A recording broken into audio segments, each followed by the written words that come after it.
family disowned me for marrying a warehouse worker. And now that I'm pregnant, they came with gifts. But I'm not the same person I was before. My name is Emma, I'm 28, and for the past 3 years my family has acted like I'm dead. The moment I told them I was going to marry Jack, everything changed.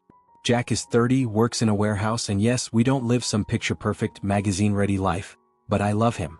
I've loved him since the moment I met him, and I knew when he proposed that I wasn't going to spend my life making decisions based on who my family approved of. Still, I didn't expect to be cut off entirely.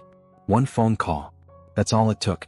One phone call where I said, "I'm marrying Jack," and my mother hung up without a word. My father didn't even pick up. My sister texted me once to say she hoped I would come to my senses, and when I didn't, she blocked me. That was 3 years ago. 3 years of birthdays, holidays, new jobs, new apartment leases, quiet nights, loud arguments, and simple moments I'll never be able to tell them about because they don't want to know. Jack and I met outside the office center in Portland where I worked in HR, and at the time I barely noticed him beyond a passing glance. Just a guy in a reflective vest unloading pallets in the loading dock next to the parking garage, someone I passed most mornings as I hustled into the building with my lukewarm coffee and overstuffed tote bag swinging off my shoulder. But he was always smiling. No matter how gray the sky was, no matter how early it felt or how long the day ahead promised to be, he would give me this warm, steady grin like he knew something the rest of us hadn't figured out yet. It wasn't flirtatious or pushy, just easy, comforting, familiar in a way I couldn't explain. I started looking forward to seeing him. At first it was just a nod, then a hey, then eventually a short conversation about the weather or how bad traffic was. I learned he worked in the warehouse 2 buildings over, that he liked lifting things more than sitting at a desk, and that he thought most people were way too tense for their own good. And somewhere between those short conversations and lingering smiles, I found myself thinking about him more than I should have. So a month after our first casual chat, in a moment that felt both terrifying and thrilling, I asked him out. He blinked at me like I just asked him to move to Mars, then smiled even wider and said, "Yeah, I'd like that." My parents, who own a large investment company and have never once tried to hide their obsession with status and image, were absolutely stunned when they found out who I was dating, and even more horrified when I told them I was serious about him. They didn't yell or make a scene at first. That would have required a level of emotional honesty they're not capable of, but I could see it written all over their faces, that tight-lipped, thin-smiled disapproval that seeped into every word they said afterward. My mother kept asking questions in that loaded way of hers like, "Does he have plans to go back to school?" Or, "Do you think he'll ever want something more stable?" While my father barely acknowledged Jack's existence, referring to him as "that guy from the warehouse," like he was a temporary glitch in my otherwise perfect resume. When they learned that Jack's father worked as a janitor at a public high school and his mother was a stay-at-home parent, they looked at me like I had betrayed them. I remember my mother setting down her wine glass with this delicate clink and saying, "Emma, you grew up knowing what quality looks like," as if love was a brand label or a balance sheet, and not the way someone shows up for you every single day. I tried to explain that Jack was kind, grounded, real, everything I had never seen in the world they lived in, but it was like I was speaking a language they couldn't even pretend to understand. They weren't just surprised, they were offended, as though my choice to love him was a personal insult to everything they had spent their lives chasing. When Jack and I got engaged, I knew my parents wouldn't be thrilled, but I wasn't prepared for how cold and calculated their response would be. They sat me down like it was a business meeting, not a conversation about the man I loved, and gave me a choice as if love were some kind of transaction to negotiate. My father, with his usual steely calm, said that if I insisted on marrying a man like that, I should consider myself cut off. No inheritance, no support, no seat at the family table, not even a phone call on my birthday. My mother, always more subtle in her cruelty, said she was heartbroken that I would throw away everything they'd worked so hard to build for someone so beneath me, and then she added that this was my last chance to do the right thing. But what they didn't understand, and maybe still don't, is that it was never about choosing Jack over them out of spite or rebellion. It was about finally choosing myself. I had spent my whole life performing, bending myself into the version of their daughter that made them look good at fundraisers and board meetings, dating men who came with trust funds and future corner offices, biting my tongue when they said cruel things because I thought that's what loyalty looked like. But when I met Jack, I finally felt seen, not for who I could be or who I was supposed to be, but for who I was. So when they told me to choose, I didn't hesitate. I told them I was marrying him, not because I wanted to hurt them, but because for once, I didn't want to betray myself. My younger sister, Melanie, has always been the golden one, the polished, poised, picture-perfect daughter who fits seamlessly into our parents' world of tailored suits, networking galas and champagne smiles, the one who never questioned the rules because she was born to follow them and eventually enforce them. She studied business straight out of high school, interned at our parents' firm before she could legally drink, and now works there full-time, walking the marble halls with that same clipped confidence they all share, as if the world owed them admiration just for showing up. Melanie never hid her disdain for Jack, and while she cloaked it in passive remarks and smug little smirks, it was always there, simmering just beneath the surface.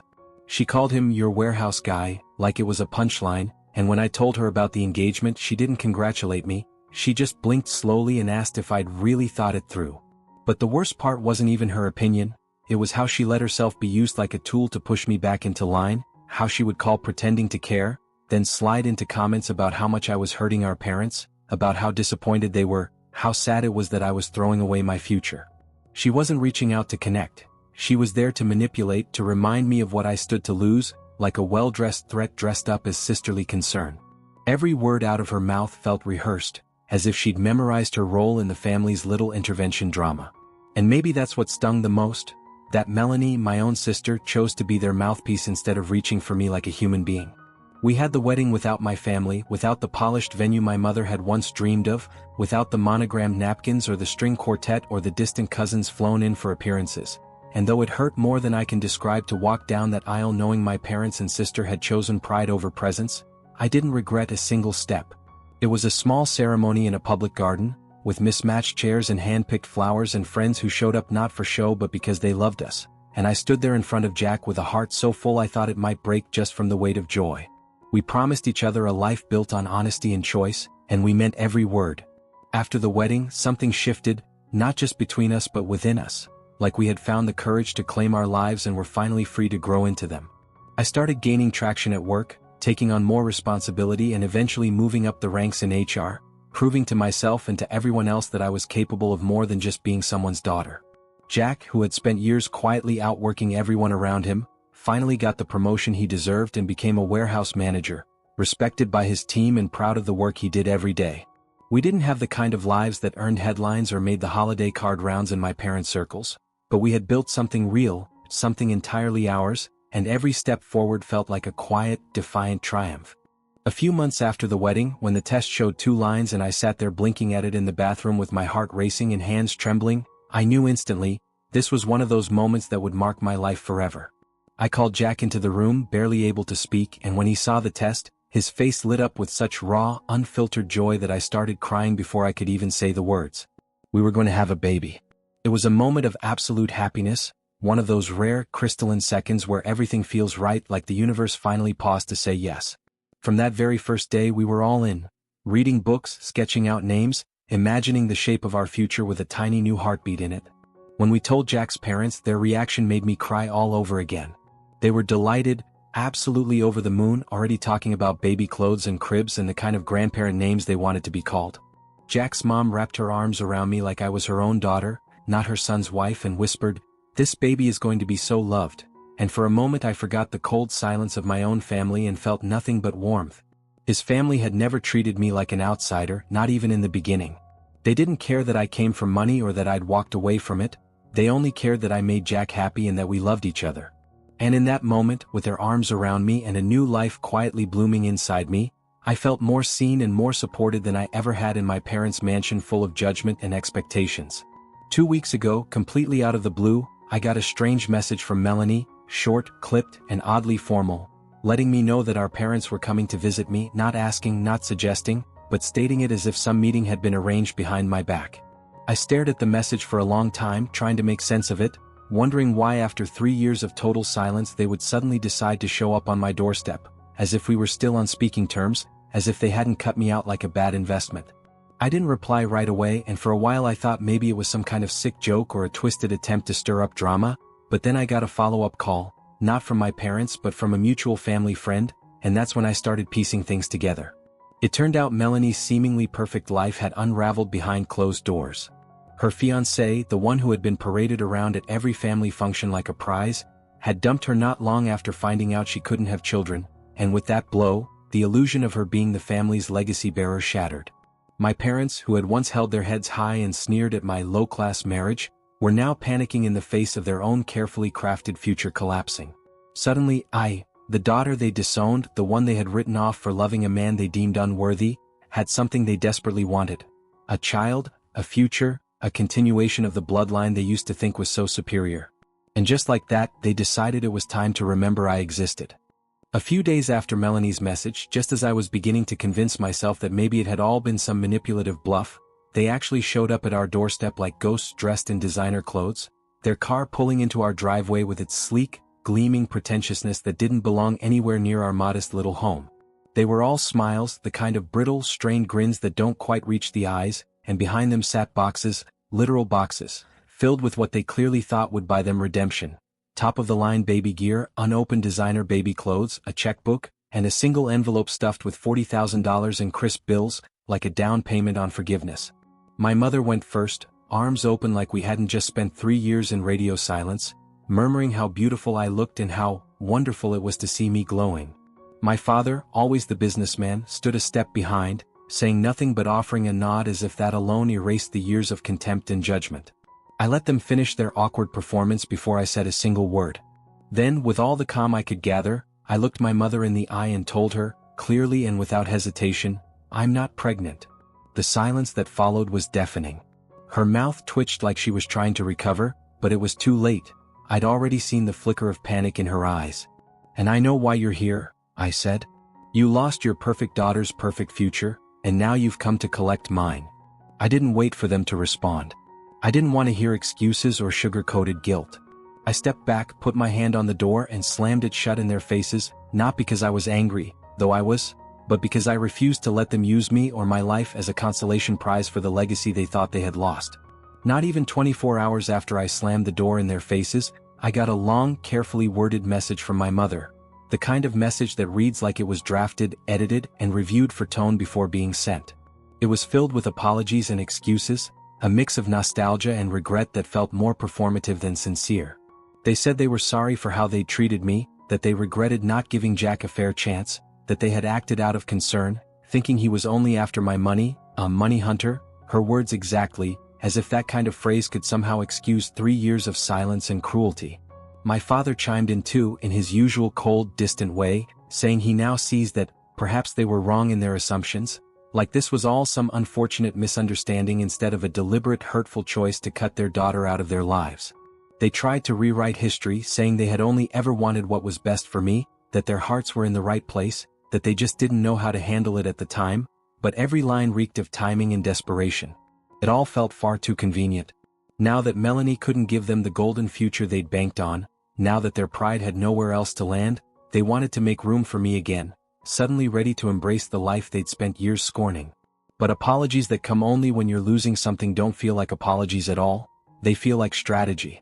And I wasn't about to be part of their next calculated move. Jack was the one who helped me see it for what it really was, not some long overdue reckoning or heartfelt apology, but emotional manipulation wrapped in just enough softness to make me question myself.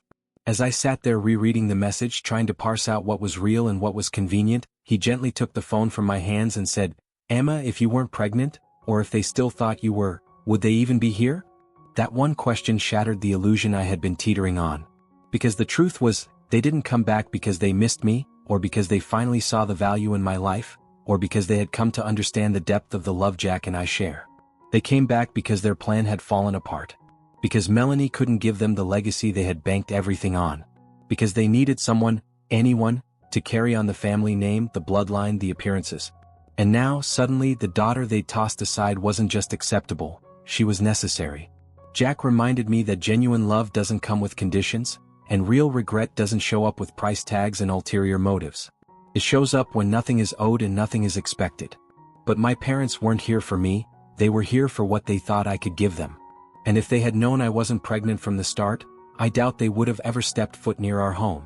A week later, just when I had started to breathe again, to feel the quiet settling back into our lives, they appeared at our front door unannounced, this time without the polished gifts or hollow smiles, just raised voices, thinly veiled demands, and that old familiar tone of entitlement that used to keep me quiet for years. It was jarring, almost surreal, how quickly the mask had come off, how the fragile illusion of reconciliation had cracked into something sharp and accusatory. My mother led the charge, her voice brittle and clipped, asking why I hadn't responded to her messages, why I was being so cold when they had, extended the olive branch.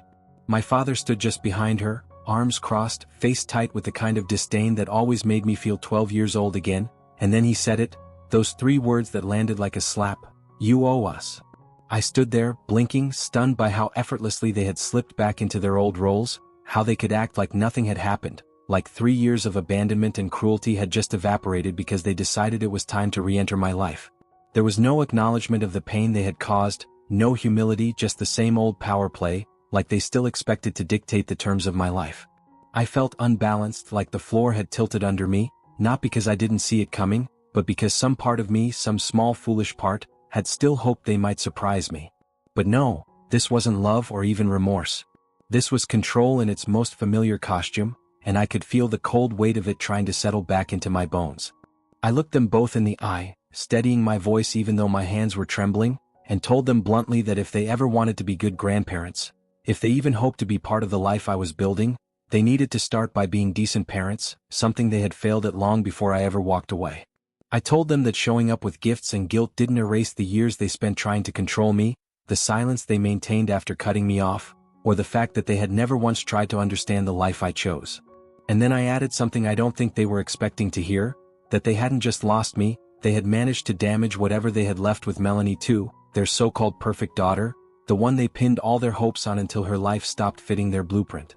Because the truth was, they didn't know either of their daughters anymore. They had spent so long shaping us into something to show off that they never actually saw who we were. Melanie might have worn the role better, played along longer, but even she had limits, and now they were left with 2 daughters who had nothing left to give them but boundaries. They stood there stunned, as if hearing the truth out loud for the first time, but I didn't wait for their response. I stepped back, closed the door behind me, and let the silence speak for itself. When their voices rose again, turning from veiled guilt to open hostility, when they started insisting that I was ungrateful, that I was punishing them unfairly, that I had some responsibility to forgive them simply because they were family, something in me snapped, not in anger but in clarity. I took a breath, looked them both dead in the eye, and told them if they didn't leave our property immediately, I would call the police and report them for harassment. My mother's mouth fell open like she couldn't believe I'd say something so harsh, while my father's face twisted into something between disbelief and disgust. But for the first time in my life, I didn't flinch. I didn't try to soften the blow or explain myself. I simply stood there, still and unmoved, until they finally turned around and left. It was painful, undeniably so, because a part of me still mourned what we never had, the family we could have been if they'd been capable of unconditional love. But underneath that pain was something else, a quiet, unexpected relief. I had said it all. Every buried truth, every boundary I had spent years too afraid to set, every word they had earned but never heard, I had finally spoken them aloud. And in doing so, I felt lighter, as if I had closed a door that had always been half open, letting the past creep in. For the first time, I wasn't just surviving my family, I was free from them. I'm now in my last trimester of pregnancy, swollen ankles and all, and for the first time in what feels like years, my life is calm. My parents no longer try to reach out, no more unannounced visits or passive-aggressive texts, no more guilt-laced letters or messages from Melanie acting as a go-between. The silence is oddly comforting, like I've finally reclaimed the space that used to be filled with their noise. But just a few days ago, out of nowhere, I got a call from their lawyer. He spoke in that clipped, emotionless way lawyers do, informing me that I had been reinstated in the family will. No explanation, no apology, just a formal acknowledgement that I had, once again, been deemed worthy of inheritance. I hung up without asking questions, but the message was clear. They were hedging their bets. Maybe it was fear. Maybe it was legacy. Maybe it was the realization that a name means nothing if there's no one left to carry it. And while I didn't respond, I've been thinking. Not about forgiveness, that's not something I owe them, but about power, about rewriting the narrative they tried to force on me. Maybe after the baby is born, if the time feels right and the terms are mine, I'll agree to run the company. Not to prove anything to them, but to take what they built and finally make it into something that matters on my own terms. But it would come with conditions, strict, unapologetic ones. They don't get access to my life or my son, unless they understand that respect is not negotiable and love cannot be transactional. And even then, I don't promise anything. If they want to meet their grandson someday, maybe I'll let them. Maybe.